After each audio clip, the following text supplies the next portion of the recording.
दोस्तों, इस वीडियो में हम क्लास 12 हिंदी का गद्य खंड से जो है 11वां चैप्टर जिसका नाम है हंसते हुए मेरा अकेलापन।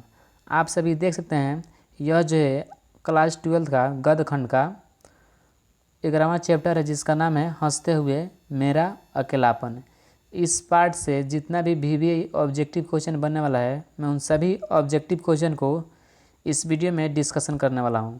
और देखिए, इससे पहले जो है मैं 1 से लेकर आपके क्लास 12 हिंदी का जो है 1 से लेकर 10 तक का जो चैप्टर था उसका मैं ऑब्जेक्टिव का वीडियो जो है ऑलरेडी अपलोड कर दिया हूं इस चैनल पर। तो अभी तक आप उन सभी वीडियो को नहीं देखे हैं तो आप हमारे चैनल के प्ले लिस्ट में जाकर उन सभी वीडियो को देख सकते हैं।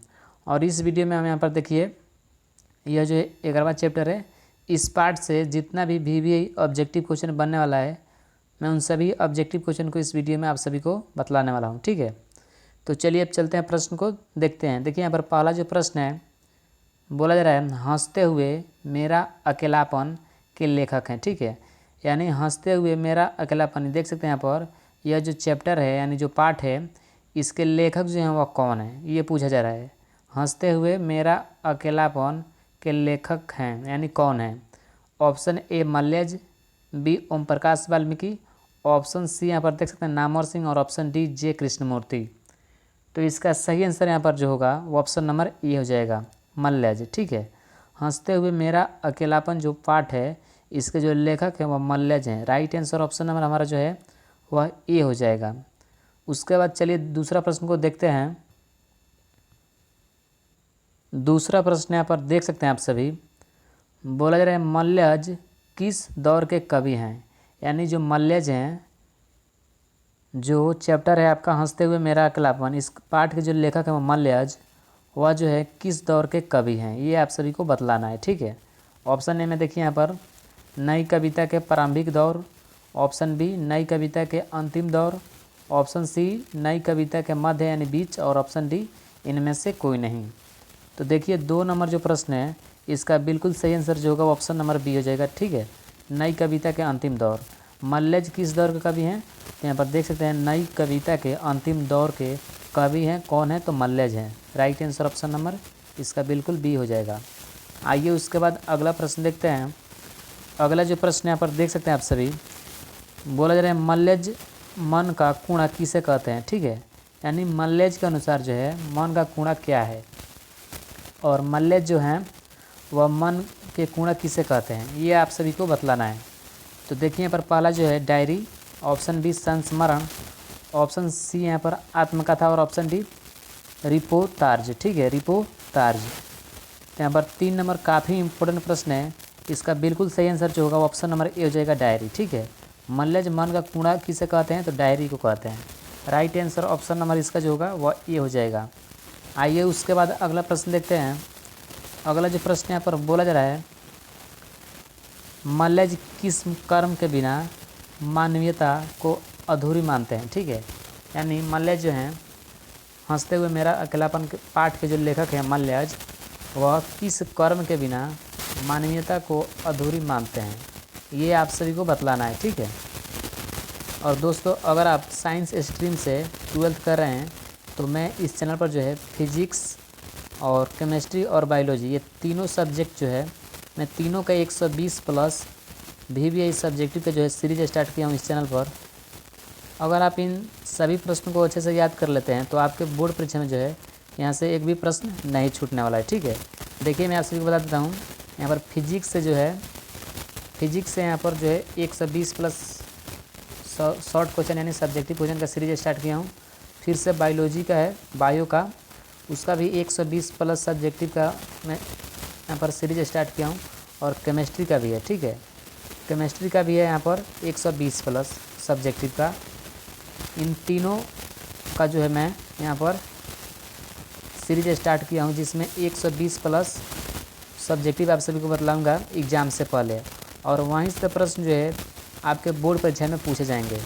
तो अगर आप साइंस स्ट्रीम से हैं तो उन सभी वीडियो को ज़रूर देखें।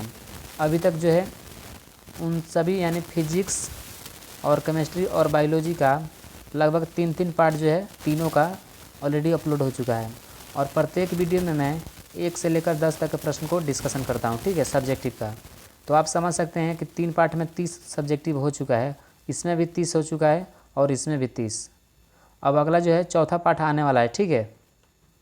तो अगर आप साइंस स्ट्रीम से हैं तो उन सभी वीडियो को जाकर ज़रूर देखें, और आर्ट्स से हैं तो आपके लिए यह हिंदी है, और साइंस से हैं तभी आप सभी के लिए हिंदी है, ठीक है। अगर आप साइंस से कर रहे हैं तो आप उन सभी वीडियो को ज़रूर देखें। आइए यहाँ पर देखिए प्रश्न जो बोला जा रहा है, मल्लज किस कर्म के बिना मानवीयता को अधूरी मानते हैं। यानी हंसते हुए मेरा अकेलापन पाठ के जो लेखक हैं मल्लज, वह किस कर्म के बिना मानवीयता को अधूरी मानते हैं। तो देखिए ऑप्शन ए यहाँ पर आत्मपरक कर्म, ऑप्शन बी रचनात्मक कर्म, और ऑप्शन सी यहाँ पर श्रेय कर्म, और ऑप्शन डी प्रेय कर्म, ठीक है। तो देखिए यहाँ पर जो इसका आंसर हो जाएगा बिल्कुल वो ऑप्शन नंबर बी हो जाएगा, ठीक है। रचनात्मक कर्म के बिना जो है मल्लज मान्यता को अधूरी मानते हैं, ठीक है। यानी रचनात्मक कर्म करना चाहिए उनके अनुसार। किनके अनुसार? तो मल्लज के अनुसार। और मल्लज जो हैं वह हंसते हुए मेरा अकेलापन पाठ के लेखक हैं, ठीक है। इसका बिल्कुल सही आंसर जो होगा वो ऑप्शन नंबर बी हो जाएगा, रचनात्मक कर्म। आइए उसके बाद अगला प्रश्न को देखते हैं। अगला जो प्रश्न बोला जा रहा है, हंसते हुए मेरा अकेलापन किस विधा की रचना है, ठीक है। यानी हंसते हुए मेरा अकेलापन जो पाठ है यह क्या है, निबंध है या क्या है। तो ऑप्शन ए यहाँ पर देख सकते हैं निबंध, option B diary, option C लघु कथा यानी, और ऑप्शन डी यहाँ पर नाटक। तो देखिए पांचवा जो प्रश्न है इसका बिल्कुल सही आंसर जो होगा वो ऑप्शन नंबर बी हो जाएगा, डायरी। देखिए हंसते हुए मेरा अकेलापन जो है गद्यखंड में एक ही डायरी है, और निबंध तो बहुत हैं लेकिन गद्यखंड में एक ही डायरी है जिसका नाम है हंसते हुए मेरा अकेलापन। यह जो है एक प्रकार का डायरी है, याद रखिएगा। ये प्रश्न बहुत बार आपके बोर्ड परीक्षा में पूछा गया है, और इस बार भी आपके बोर्ड परीक्षा में पूछे जाने की 100% संभावना है, ठीक है। तो आप सभी वीडियो को अच्छे से देखिए, क्योंकि मैं वही प्रश्न लाता हूं जो आपके बोर्ड परीक्षा के लिए काफ़ी इंपॉर्टेंट होता है, ठीक है।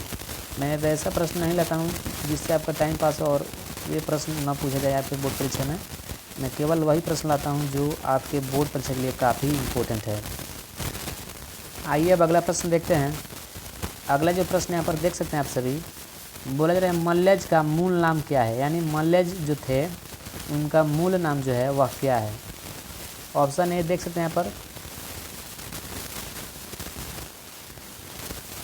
ऑप्शन ए यहाँ पर देख सकते हैं भरत जी श्रीवास्तव, ऑप्शन बी नवल जी श्रीवास्तव, ऑप्शन सी रोहन श्रीवास्तव, और ऑप्शन डी मल्लज श्रीवास्तव।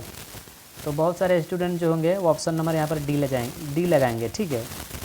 डी यहाँ पर लगाएंगे क्योंकि यहाँ पर मल्लज लिखा है। तो यह जो है बिल्कुल मैं आप सभी को बता देना चाहता हूँ कि यह जो है डी नंबर यह बिल्कुल गलत आंसर है, ठीक है। मल्लज का जो मूल नाम था वो ऑप्शन नंबर यहाँ पर जो होगा वो ये हो जाएगा, ठीक है, भरत जी श्रीवास्तव। और आप सभी समझिएगा कि यहाँ पर मल्लज लगा है, मल्लज श्रीवास्तव, तो ये बिल्कुल गलत आंसर है, ठीक है। यहाँ पर ऑप्शन नंबर ए इसका बिल्कुल सही आंसर हो जाएगा, भरत जी श्रीवास्तव। मल्लज का जो मूल नाम था वह भरत जी श्रीवास्तव था। सही आंसर यहाँ पर ऑप्शन नंबर ए इसका बिल्कुल सही आंसर हो जाएगा। आइए अब अगला प्रश्न को देखते हैं। अगला जो प्रश्न यहाँ पर देख सकते हैं आप सभी, बोला जा रहा है चित्रकारी में कौन सा रंग संवेदनाओं को तेज़ी से भरता है। यानी चित्रकारी में कौन सा रंग जो है वह संवेदनाओं को तेज़ी से भरता है, आप सभी को यही बतलाना है, ठीक है। तो ऑप्शन ए यहाँ पर देख सकते हैं लाल और पीला, बी में यहाँ पर गहरा नीला और काला, ठीक है, ऑप्शन सी शोक और भड़कीला, और ऑप्शन डी नीला और पीला। तो अगर आप सभी को इसका आंसर जो है पता होगा तो आप हमें कमेंट करके ज़रूर बताइएगा। और यह जो प्रश्न है काफ़ी सिंपल प्रश्न है, आप सभी को पता भी होगा, और पता है तो आप हमें कमेंट करके ज़रूर बताइएगा। और आप सभी को इसका आंसर पता नहीं होगा तो मैं इसका आंसर जो है कमेंट बॉक्स में पिन कर दूँगा, ठीक है। आइए उसके बाद अगला प्रश्न देखते हैं। बोला जा रहा है किसी भी रचना का मानदंड क्या है, ठीक है। किसी भी रचना का जो मानदंड है वह क्या है। ऑप्शन ए शब्द, ऑप्शन बी अर्थ, ऑप्शन सी यहाँ पर देख सकते हैं शब्द और अर्थ दोनों, और ऑप्शन डी इनमें से कोई नहीं, ठीक है। और ये जो प्रश्न है इस चैप्टर का यानी हंसते हुए मेरा अकेलापन का सबसे लास्ट प्रश्न है, ठीक है। इस पाठ में केवल 8 ही ऑब्जेक्टिव था जो आपके बोर्ड परीक्षा के लिए काफ़ी इंपॉर्टेंट था, ठीक है। और ये बिल्कुल एनसीईआरटी पैटर्न पर आधारित है, और यहीं से प्रश्न जो है आपके बोर्ड परीक्षा में पूछे जाएंगे।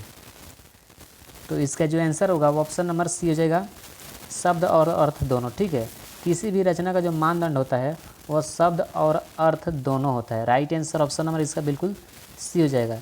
चलिए मैं इस प्रश्न का भी आंसर आप सभी को बता ही देता हूँ।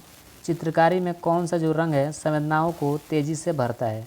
तो ऑप्शन इसका देख लिए होंगे, मैं आप सभी को बता देता हूँ। लाल और पीला यहाँ पर बोला जा रहा है, और बी में यहाँ पर गहरा नीला और काला, और ऑप्शन सी में सूख और भड़कीला, और ऑप्शन डी यहाँ पर नीला और पीला। ठीक है, तो इसका बिल्कुल सही आंसर जो होगा वो ऑप्शन नंबर सी हो जाएगा, सूख और भड़कीला। ठीक है, चित्रकारी में कौन सा रंग संवेदनाओं को तेज़ी से भरता है? तो सूख और भड़कीला। तो दोस्तों ये था आपके जो चैप्टर था 11वां चैप्टर, जिसका नाम था हंसते हुए मेरा अकलापन, जिसके जो लेखक थे यानी हंसते हुए मेरा अकलापन को जो लिखे थे वो मल्ल जी लिखे थे, और यह एक प्रकार की डायरी है। इन सभी पॉइंट को अच्छे से आप सभी कॉपी में नोट कीजिएगा। ठीक है, क्योंकि यहीं से प्रश्न आपके बोर्ड परीक्षा में पूछे जाएंगे। और आप साइंस स्ट्रीम से तैयारी करते हैं तो आप हमारे फिजिक्स, केमिस्ट्री और बायोलॉजी का जो सीरीज स्टार्ट किया गया है इस चैनल पर बिल्कुल फ्री में, तो आप उन सभी क्लास को अटेंड कीजिए, क्योंकि वहाँ से प्रश्न बिल्कुल फिक्स ही आएंगे। और आप सभी को इन सभी का PDF चाहिए, तो PDF लेने के लिए आप सभी हमारे टेलीग्राम से जुड़ जाइएगा। टेलीग्राम का जो लिंक है इस वीडियो के डिस्क्रिप्शन में दे दिया हूँ। ठीक है, वहाँ से जाकर क्लिक करके जुड़ सकते हैं, या टेलीग्राम एप्लीकेशन पर सर्च कर सकते हैं आशीष क्लासेस 2.0, और वहाँ पर ज्वाइन कीजिएगा। तो आप सभी को हमारा जो है सभी क्लास का जो है PDF आपको वहाँ पर तुरंत मिल जाएगा। तो आज की इस वीडियो में इतना ही, मिलेंगे नेक्स्ट वीडियो में। तब तक के लिए आप सभी को बहुत बहुत धन्यवाद।